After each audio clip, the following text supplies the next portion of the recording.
Extraordinary Lewis Hamilton integral to Mercedes' 5 straight titles, says Toto Wolff. Mercedes could not have claimed 5 Formula One Constructors' Championships in a row if it were not for Lewis Hamilton, according to team boss Toto Wolff. The German manufacturer continued its recent run of dominance by securing another title in Brazil, meaning it will go into 2019 aiming to match Ferrari's record of 6 in a row won between 1999 and 2004. Wolff has already admitted this year was the team's most difficult of the V6 turbo era given the intense challenge of Ferrari for much of the season.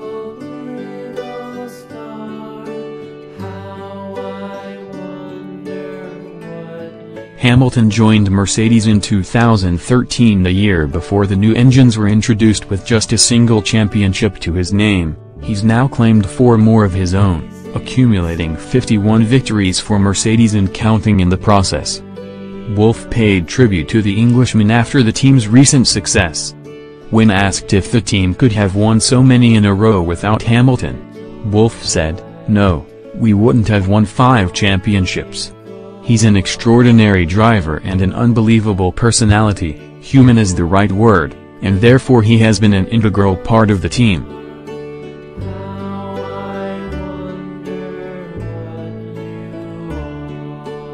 He's at the forefront of the car. There are many other exceptional people who have contributed to the success, but clearly it wouldn't have gone without him and it wouldn't have gone without others either.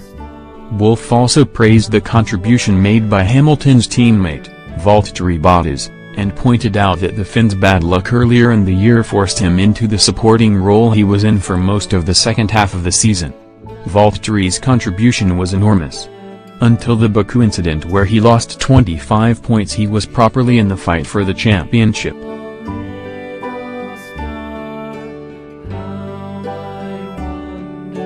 Since then it has gone against him and he's kept his dignity and played a big role in supporting the team without losing his stature as a racing driver and as a racing driver that can win. I think it's an enormous mental struggle to know that you can't win anymore and you need to support your teammate, and he's achieved that. I think he will come back strong next year and will give Lewis and all the others a run for their money. Lewis Hamilton justifies comments about F1 racing in poor place like India. Lewis Hamilton has moved to explain comments he made about Formula One's push to race in countries with a limited wealth and racing heritage.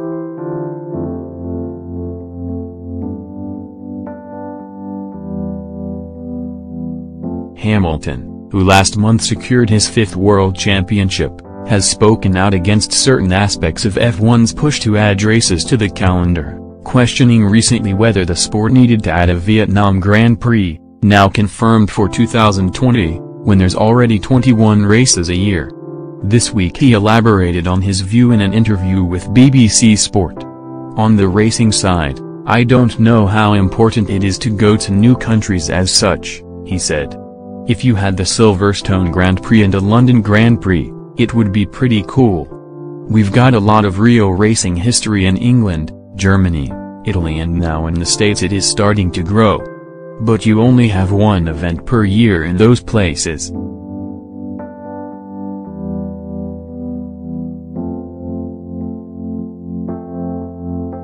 If it was my business, I'd be trying to do more events in those countries. He then referred to F1's newest addition and one of its short-lived ventures from earlier in the current decade, the Indian Grand Prix. I've been to Vietnam before and it is beautiful. I've been to India before to a race which was strange because India was such a poor place, yet we had this massive, beautiful Grand Prix track made in the middle of nowhere. I felt very conflicted when I went to that Grand Prix. We had a Grand Prix in Turkey and hardly anyone came. Cool track, cool weekend but poor audience.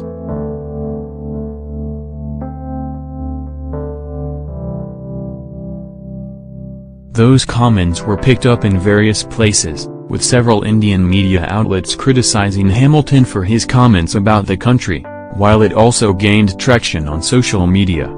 Some pointed out its status as the fastest-growing economy in the world, prompting Hamilton to post a response to Instagram on Thursday. The post reads, "Hi everyone. I noticed some people are upset with my comment on India. First off, India is one of the most beautiful places in the world.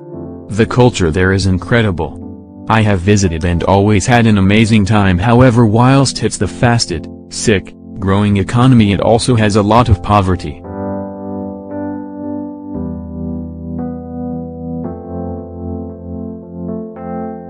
My reference was that a Grand Prix there felt strange to drive past homeless people and then arrive in an huge area where money was not an issue. They spent hundreds of millions on the track now that is never used. That money could have been spent on schools or homes for those in need. When we did have the race, nobody came because it was too expensive most likely, or no interest. However, I have met some amazing Indian fans. The Indian Grand Prix was held at the Boud International Circuit, in northern India, between 2011 and 2013.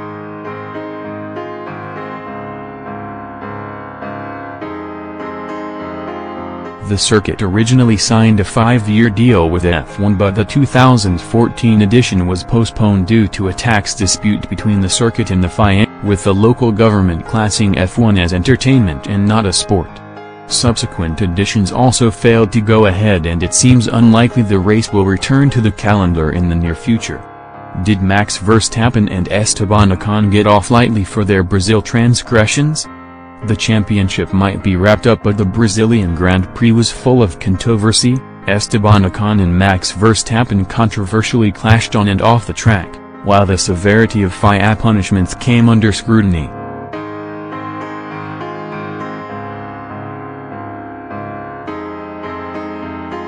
Our F1 editors Lawrence Edmondson and Nate Saunders joined columnists Maurice Hamilton and Kate Walker to discuss the major talking points from Interlagos. Is Max Verstappen's 2 days of public service a suitable punishment for shoving the rival?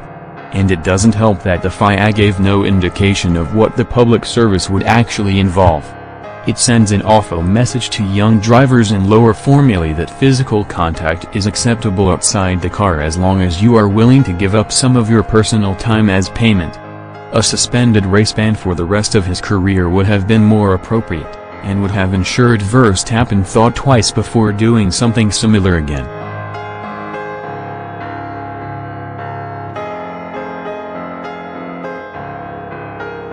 Considering the FIA prides itself on sending the right message to drivers on the road as well as those in other motorsport categories, the punishment was utterly toothless. No, it's a pathetically small and vague punishment. Giving him no punishment would have been better than that. He should have been punished in a tangible way that sent a message to other drivers. Shoving a rival in a game of football, for example, would be a yellow or red card, regardless of whether the anger was justified in the heat of the moment.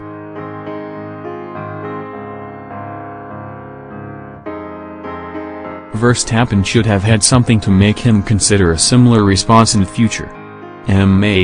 Competitors having a brief post-match go at each other may be unedifying, but it's part of any sport. The line has to be drawn, however, at physical contact. It's simply not acceptable under any circumstances. What sort of example is this setting to Verstappen's young fans? A one-race ban would have got the message across, hopefully, to Max as well. But if public service is a cozy chat with Jean Todt about road safety and a little bit of PR, then what's the point?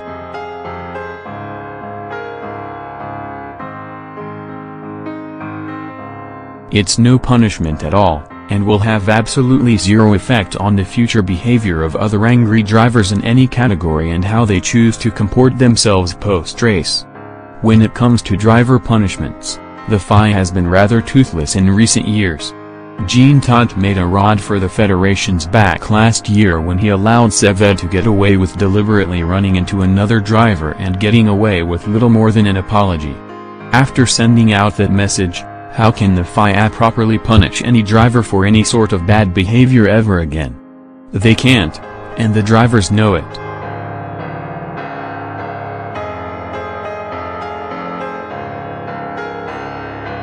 What about Ocon? Was a 10-second stop-go the right penalty for punting the race leader off the track? There was some suggestion that the collision was a racing incident, but I'm not sure that applies when the two cars shouldn't actually be racing. Ocon was 100% to blame for the collision and deserved the penalty he was given, which included 3 penalty points on his super license. Disqualification would have been the next step up for the stewards, but I think that would have been a step too far. He should have been disqualified or made to miss a race, in my view. Who cares if you get a 10-second penalty if you're already running a lap down in 16th? He changed the whole outcome of the race, yet his punishment amounted to little more than an inconvenient extra trip to the pits in the closing stages.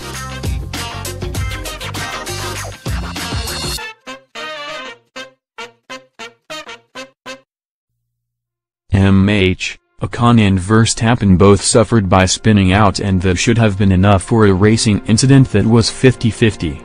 Ocon was allowed to unlap himself.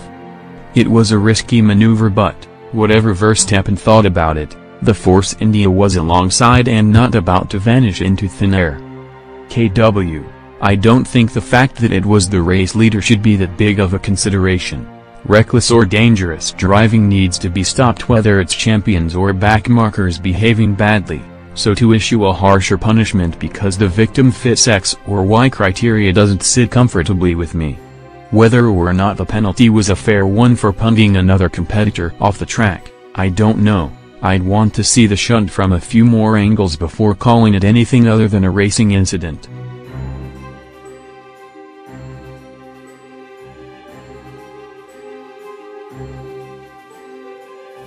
Now they have won 5 straight world championships. Is the current Mercedes team the best we have seen in F1? The thing that stands out about Mercedes' 5 titles is that they were achieved despite a major regulation change in 2017.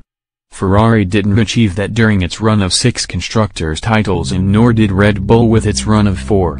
This year Mercedes faced its toughest opposition yet and still secured the championship with races remaining, which says a huge amount about the quality of the team.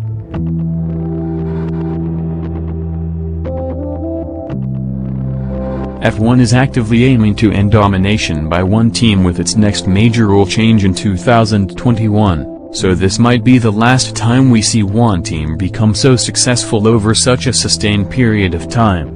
Winning across 2 regulation changes is super impressive. They might have had it easy in the early part of this current era but have staved off 2 very strong challenges from Ferrari, and both times wrapped the title up before the end of the season. It's a bit like asking, is Lewis Hamilton the best ever? You simply can't compare different eras. Certainly, Mercedes have been mighty impressive in the way they've kept their heads down and come back from setbacks that would derail most teams.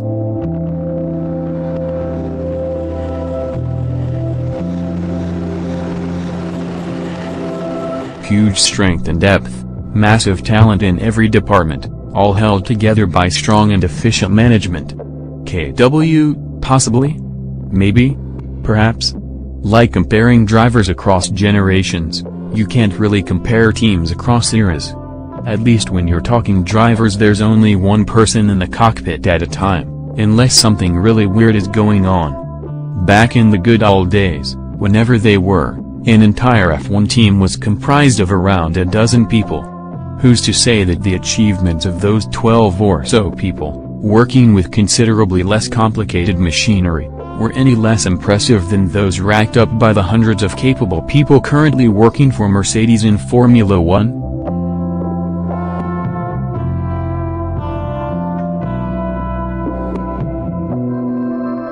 After Vettel's controversial trip to the weighbridge in qualifying, should the rules be tweaked so that drivers can only be called in once they have set a time in the session? Teams should be aware that if they are coming into the pits they run the risk of being called to the weighbridge. A random check was part of the risk involved with switching from the super soft compound to the soft at that stage of the session, and Ferrari was aware of that.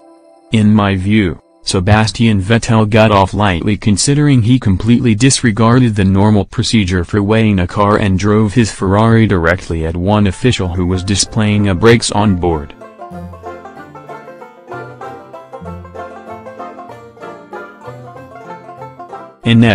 I can understand Vettel's frustration on this one. The weather was changing rapidly and it was a key moment in the session. It's definitely something that needs addressing. However, that doesn't condone Vettel disregarding the safety of officials in the pit lane just because he didn't like the way it was applied on this occasion. That's a fair question that only the technical officials can answer. If there's no loopholes created, then why not? But as things stand, it's the same for everyone and Vettel should have been able to cope with the obvious frustration. Rules are rules, and sometimes they bite you in the ass and sometimes they bite your rivals in the ass. Eventually it all even out. Pirelli's tires are under scrutiny again. Is it time we moved away from high degradation?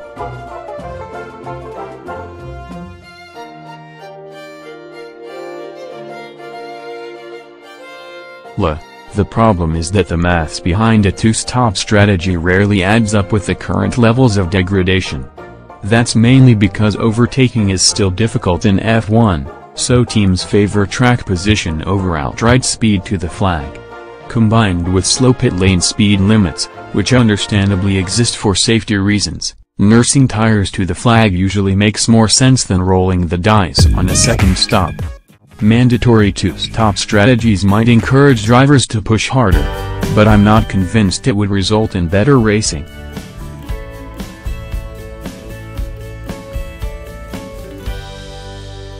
We saw an exciting one-stop race in Brazil precisely because Red Bull was able to manage the degradation better than Mercedes, but it's rare we see top teams struggle as much with degradation as Mercedes has at recent races. Ns. Tires are the tip of the iceberg in terms of what is wrong in F1. Yes, degradation levels are too high, but Pirelli has been asked to create a very specific set of tires to certain conditions because F1 in its current state isn't conducive to good racing.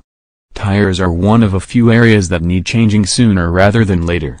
Pirelli are only doing what's been asked, and the questions are all wrong.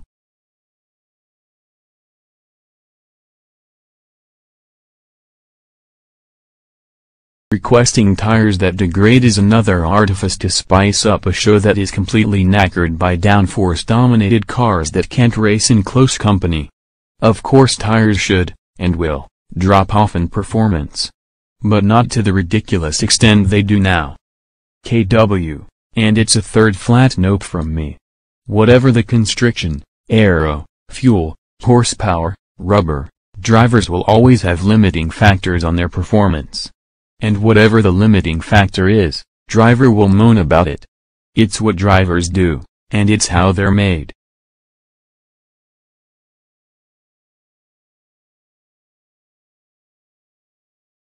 Even in a fantasy era with hundreds of ballsy overtakes per race, genuine wheel-to-wheel battles on every lap, and a dozen lead changes during each Grand Prix, half the grid would find something to bitch about. Right now it's tires. Previously it's been power units, before that it was tires again, then it was double diffusers. Sincerely, thank you. Register and share channels to get the latest news.